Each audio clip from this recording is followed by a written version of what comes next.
दानियेलाच्या पुस्तकांतले वाचप। हांव पळयत आसतना शिंवासनां एका जाग्यार दवरलीं आनी एक जाणटो आपल्या आसनार बसलो। ताची वस्त्रां हिमापरी धवी आनी ताचे तकलेचे केस कापसा सारके नितळ। ताचें शिंवासन एका उंचाच्या आगठ्या परी आनी ताची चक्रां जळत्या उंचा परी। ताचे मुखार तावन एक उज्याची न्हंय व्हाळटाली आनी हजाराचे हजार ताची सेवा करताले आनी 10,000 फावटी 10,000 ताचे मुखार आसले। न्याय सभेन बसका घेतली आनी पुस्तकां उगडलीं। हांव म्हज्या रातच्या दर्शनांनी पळयत आसतना मनशाच्या पुता सारको कोण एकलो मळबाच्या कुपांतल्यान येता तो हांवें देखलो। तो जाणट्याशी आयलो आनी ताका ताचेशी व्हेलो। ताका दिली पदवी, महिमा आनी रायपण। सगळ्या भासांचो लोक आनी राष्ट्रां ताची सेवा करतालीं। ताची पदवी ससनाची पदवी, ती केदींच सोंपची ना आनी ताचे राजवटकेचो केदींच नास जावचो ना।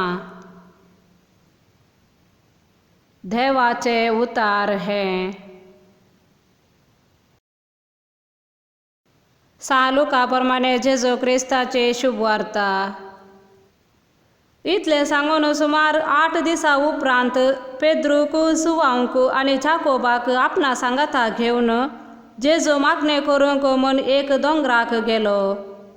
मागण्यार आसतना ताच्या मुखामळाचे सारके बदल्ले आनी ताचे वस्त्र परजळीत धवे जाले। आनी आपले 2 जण ताचे लागीं संभाशण करताले, ते मोइजे आनी एलिया। ते महिमेन भरून परजळताले। ताच्या निर्गमना वरवीं देवाची मांडावळ जेरुसलेमांत तो कशें संपूर्ण करतलो ते विशयांत ते उलयताले। हेने पेद्रू आनी ताचे सांगाती न्हिदेन पिकल्ले, पूण ते जागे जाताच जेजूचो वैभव आनी ताचे सांगाता उबे आसलेल्या दोगांक तांणी देखलें।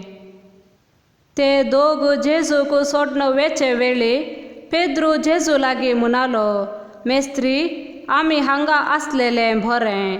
आमी 3 तंबू मारया, एक तुका, एक मोइजेक आनी एक एलियाक।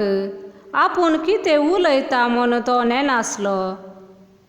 अशें तो उलोवन आसतनाच एक कुपान येवन तांचेर धांपान घालें आनी त्या कुपांत रिगतना ते भियेले। तवळ त्या कुपांत तावन एक थाळो आयकलो, हो म्हजो पूत, हांवें विंचून काडलोलो, ताका आयका। हो थाळो थांबताच थंय जेजू एकलोच आसलो।